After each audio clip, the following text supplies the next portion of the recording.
What's up, everybody? What did I miss? Anyway, man, we're back here. It's your boy TGK back with another one. It's going to be a double upload day today. We're about to do a good old reaction style of video. We're about to react to the homie, the great one, the best YouTube content creator out there for the Dallas Mavericks, Mr. Marcel Mavericks Digest himself. But I got some beef with his title today. It's considered blasphemous around here.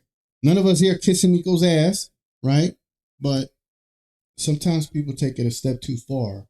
And I feel like Marcel may have taken this a step too far. But we're going to check it out. We're going to see what the hell he's talking about. Without further ado, enough of the fluff. Let's get to the stuff. All right, so Marcel dropped this video today titled, Nico is Cooking. Do you smell what Nico is cooking? I do not. I don't want to. But an unbiased perspective would say he's done a fair job this offseason. I didn't say it. Man, all right, I'll say it. He has. As much of it kills me to say. But what I say cooking, I don't know. But let's go ahead and listen to what Marcel had to say about it. Nico Harrison is cooking something, and I'm not saying it's going to be a big crazy trade that's going to put the Dallas Mavericks. I saw what he did. Marcel's good at this stuff, and that's why he has the best, Mavs YouTube channel out there. He knows what he's doing, man. He knows what he did with that title. He knows what he did with opening that title that way. Salute. Number of respect. Mavericks at the top of the Western Conference, as our offseason has been fairly modest. We got Daniel Gafford on a very team-friendly contract extension. We got Kyrie Irving on a brand new team-friendly deal that allowed us to go out there and get D'Angelo Russell, as well as we had the number 1 pick and we got Cooper Flagg. But knowing that Nah, hold on. The team-friendly deals did not allow us to get Cooper Flagg. It allowed us to stay under the aprons, right? Because you still could have signed Cooper Flagg into the contracts or into the cap, so to speak. But I think the team friendliness just allowed them to stay under certain whatever they call it, aprons. But yeah, I guess they're somewhat team friendly by like $5 million. Kyrie Irving will miss the first half of next season. We know that we have a need at the point guard position, and that's why we got D'Angelo Russell as well as Dante Exum. But the problem is we don't have a roster spot currently for Dante Exum, but over the weekend we did get a bit of news on a target that the Dallas Mavericks are trying to trade for that could open up a way to sign Dante Exum. And that player would be the Cleveland Cavaliers forward Dean Wade. So in this So hold on. So like if we were gonna go get Dean Wade and say we're trying to make up a roster spot for Exum, I don't know how I feel about that. I don't know how I feel about. Here's the problem with me making Mavs content these days. I'm gonna run into obstacles where it's gonna seem like I don't like the Mavericks, right? I'm gonna tell you right now, I do not have the love like I once had. So I could look at them from a purely basketball perspective and not like a bias. They're gonna make the finals. Dante Exum, I guess, man. I don't even want to be too negative. I guess. If it was me, no. I don't want Dante Exum on this team. I don't even want Dwight Powell on this team. But if I say it, I'm a bad, I don't care if I'm a bad guy. It's just, Dante Exum. But Dean Wade, I'm interested. This video, we're going to take a look at Dean Wade, see how good he played last year for the Cavs, how would he fit in with the Dallas Mavericks, and how does this all tie into Dante Exum. But how's it going, everybody? My name is Marcel Martin. This is Mavericks Digest, bringing you the latest news on everything Mavericks related. And before we get started with today's video, we're currently sitting at 21,650 subscribers. Man, come on. We're only like 300. Hey, man, salute to Marcel, brother. Salute to the homie. Let me get him my air horn. Damn, son, where'd you find this? Salute to Marcel, bro. I think that is amazing that he is at 21,650 subscribers.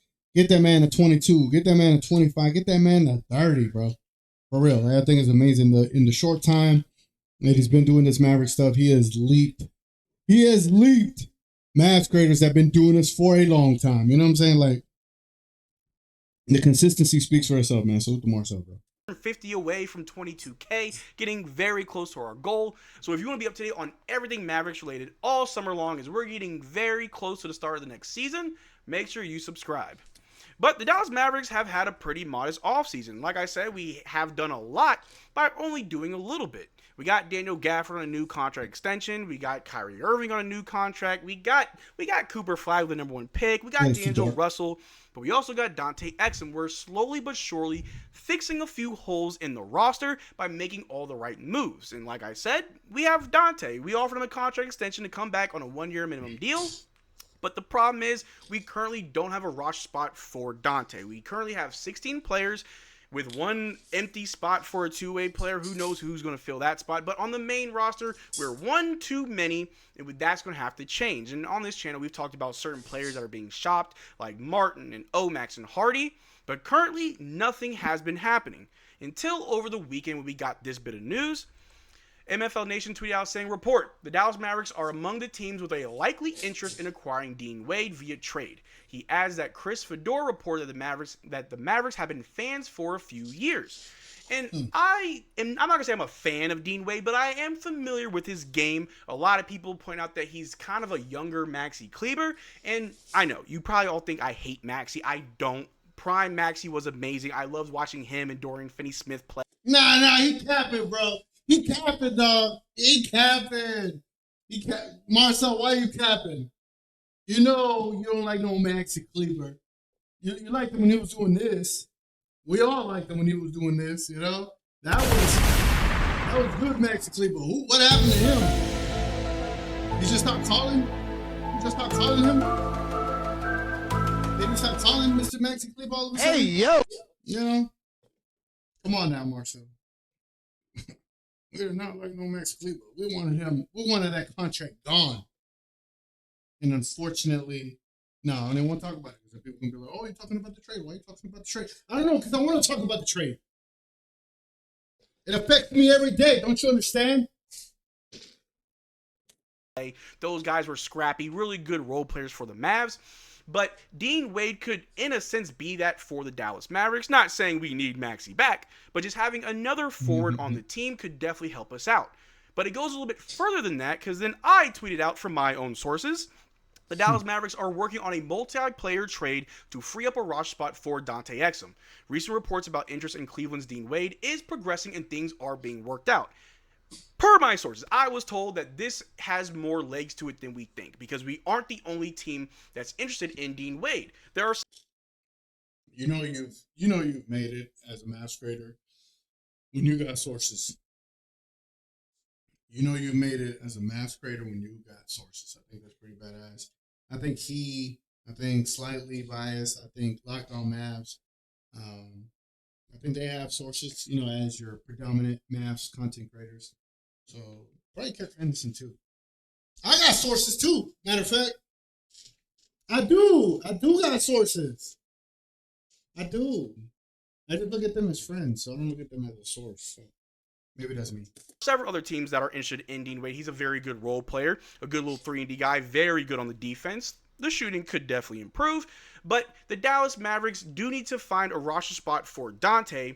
And if we could make a trade, a 2-for-1 deal where you send out 2 players, you get one back, a player like Dean Wade, then boom, you have an open roster spot for Dante, and then you got another backup, a deep backup forward in Dean Wade.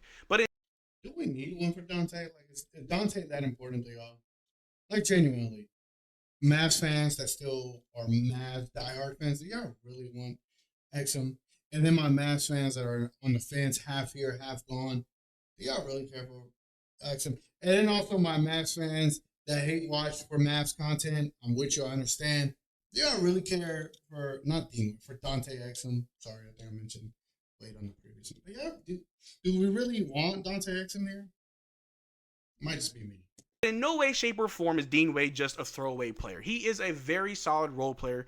If we take a look at his stats from last season, Last season, Dean Wade averaged 21.2 minutes per game, and in those minutes, he averaged 5.4 points, 4.2 rebounds, 1.3 assists, 0.3 blocks, 0.7 steals, 0.4 turnovers, 1.7 fouls per game, while also shooting 41% from the floor and 36% from three. Those numbers really aren't that bad. Maybe a little bit more production, especially if you're putting up 21 minutes a game. And on the Dallas Mavericks, I would only be worried that he wouldn't really get enough minutes, and that's where things get a little tricky. Are we getting Dean Wade because we really are fans of his, like the report said, that we've wanted him for a few years? Or is this just the easiest way to get him that will allow us to get Dante to sign on the team? If you take a look at the money, both Dean Wade and Jaden Hardy make the same amount. $18 million over 3 years. So you can make the money work that way where you swap one for one, but you still have an open spot or you don't have an open spot that you need to fill for Dante. In comes Omax. And if there was a multi-team trade with multiple players moving around, I can totally see the Dallas Mavericks shipping out both Omax and Jaden Hardy, whether that be both to the Cavs or one to the Cavs and one to another team like the Brooklyn Nets. Then that would be the route that would need to happen for the Dallas Mavericks to make room for Dante. But in my opinion, Dean Wade is not just a throwaway player. He's not just someone who's going to waste away at the end of the bench. He is a solid rotation piece. He definitely helped out the Cavaliers. He can definitely help out the Dallas Mavericks. And like I said earlier, he is kind of like a younger Maxey. If we just take a look at this player comparison right here, pause if you want to take a closer look at it. But the top... Well, let's pause it and let's take a closer look at it. I got some stats of my own as well. Okay. All right. Here's the thing. When I think of Dean Wade, I'm not thinking of Maxi Kleber. I'll tell you that much. My worry is that we're giving up Hardy and Omax in this scenario for Dean Wade, only to keep a Dante Exum. I don't know how I feel about that, man. I'm not fully convinced that Dante Exum is worth giving up on a Jaden Hardy. I think Jaden Hardy, obviously, he ain't improved much. He's been kind of subpar and he's been mediocre. He's been consistently mediocre, right? But I think he's someone that can handle the rock better. And we're going into season 4 for him, season 3 for him. Yeah, how many seasons it's been? 1, 2, 3. Yeah, season 4. That's crazy. Season 4 for Hardy. Yeah, you would think at certain point he's gonna lock in, but I don't know. It's the roster construction and the thing of it all. It's crazy. And some could look at the Jaden Hardy contract as a bad contract now. That's crazy. All of this is crazy. It changes everything. Top half shows their offensive capabilities, and by far, Dean Wade is the much better offensive player. Obviously, Maxey's older. He's 33. Dean Wade's 28. But Dean Wade being a very good spot-up shooter, the three can definitely improve. Like I said, 5 points, 4 rebounds in 21 minutes. I'm not mad at that. We could definitely use more rebounding. The scoring will definitely come in time, especially if he gets used to our entire offense. But on the bottom half is the defense. Dean Wade, right now, by far, is a much better defender than Maxey, which could definitely help the Dallas Mavericks. I mean, we've heard it time and time again. I've said it on this channel that defense wins championships. That's our new mantra. And I'm not opposed to getting someone like Dean Wade, knowing it's not going to cost us any real rotation players. I mean, maybe we send out Caleb Martin for him. I don't know. But I truly do believe that it'll be a 2-for-1 deal to get Dean Wade, and then we get Dante Exum, and honestly, our entire offseason is over. But the last thing I want to show you guys is this right here. Top 7 wing stoppers last season, minimum 500 minutes played. And right there, just to prove that the defense is solid, at number 3, you've got Dean Wade. Now, Dean Wade is a 6'9". He's listed as a power forward, but from all that I've seen, all that I've heard, you could put him at the 2, the 3, or the 4, which is actually a really good thing for the Dallas Mavericks, having a player that flexible. If you take a look at another player like Najee Marshall. Najee Marshall is a small forward, but you can play him at the 1. We've seen him bring the ball down many times last season. You can also play him at the 2, sometimes the 4, depending on the situation, but Najee Marshall's a very switchable player, and Dean Wade is the same way. If we want to run a much bigger lineup, sure, throw Dean Wade at the 2. If you need him as a backup, cool, he could back up Najee Marshall, Cooper Flagg, PJ, AD. Of course, he wouldn't be an immediate addition to the rotation. He'd have to earn that spot with the Dallas Mavericks, as our rotation is very tight at the forward spot already. But I could definitely see Dean Wade being an amazing last resort if necessary. And after last season, we saw what happens when you need those last resort players. When everyone's injured, everyone's sick, who can you rely on? And I honestly wouldn't be upset if I saw Dean Wade early in like the second or third quarter of a game, knowing that he can provide a lot of defense as well as some good and much needed 3-point shooting as well. And just like I said earlier about that depth that we have, it does make things kind of tricky. As of right now, our depth looks like this. You have D'Angelo Russell as your starting point guard with Klay Thompson at the 2, Cooper at the 3, AD at the 4, and Derek Lively at the 5. This is off of ESPN.com. This isn't the official depth chart. This isn't the official rotation. But if we use this as an example, where would Dean Wade fit? He'd probably be third for small forward behind Cooper Flag, PJ, or maybe even fourth because you got Najee Marshall there. And then, at power forward, you got AD, and then you got PJ and maybe Cooper, but you could probably put Dean Wade there. But then at the shooting guard, you got Klay, you got Max Christie, you got Najee, but you could also put Dean Wade there. Like I said, Dean Wade, a very switchable player. You could kind of plug and play between the 2, 3, and the 4, and that'll just add more options to the Dallas Mavericks. It'll add to our depth. Defense wins championships. He is a good defender, and I truly think that this is something that the Dallas Mavericks definitely need to capitalize on. But I also understand they don't want to have to move any other draft capital. No more picks is what the Dallas Mavericks said. If you want to trade players. But if you got to attach a second-round pick, just do it. Let me know what you think in the comment section down below. Do you think Dean Wade would be a good addition to the team, or? Well, let's go ahead and check it out, man. Salute the Mavericks Digest. Man is awesome. He knows this game, man. My title might be Nico Harrison is not cooking, and say it's a reaction video. All right, let's go over here. This is my screen. Here we go. Let's minimize this. And let's go and let's make this bigger. Okay. So this is Dean Wade's statistics. Okay. If you look at his 3-point percentage over here, right, you see my little, those TikTok. Anyway, 3-point percentage in his sophomore year was 36%, 35%, 35%, 39%, 36%. He's averaging about almost 20 minutes per game. What are we looking at here? Effective field goal percentage, pretty good. Doesn't really get many free throws, especially, he's playing 21 minutes. He's only averaging 5.4 points per game last 2 seasons and 4.7. Hell, his sophomore season, he averaged more points. The Cavs are a pretty decent team. So I want to see where he's getting much minutes anyway. Let's look at some player advanced statistics here. This is Dean Wade. This is his offensive and defensive rating. His offensive rating is pretty damn good. 117.3. That's playoffs. My bad. Let's go regular season. You know what? I thought I had it all ready to go. Okay. Regular season, he has a good offensive rating of 120.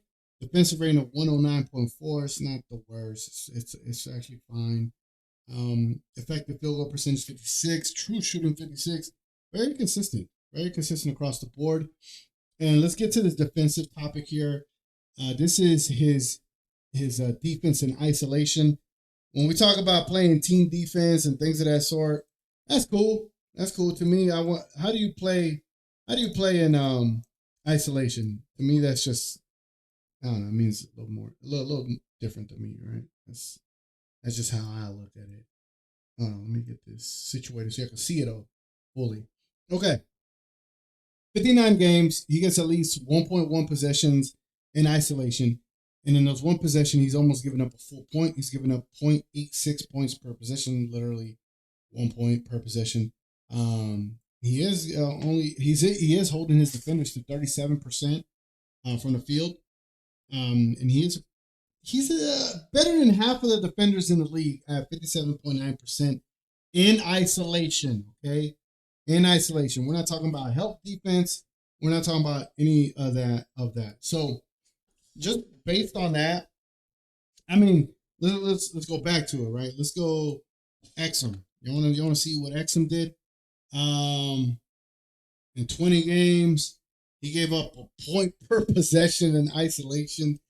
Exum was garbage. He was on the bottom 30th percentile in defending in isolation. But hey, they want to keep Exum, right? Who else do you want to look at? You want to look at Najee Marshall?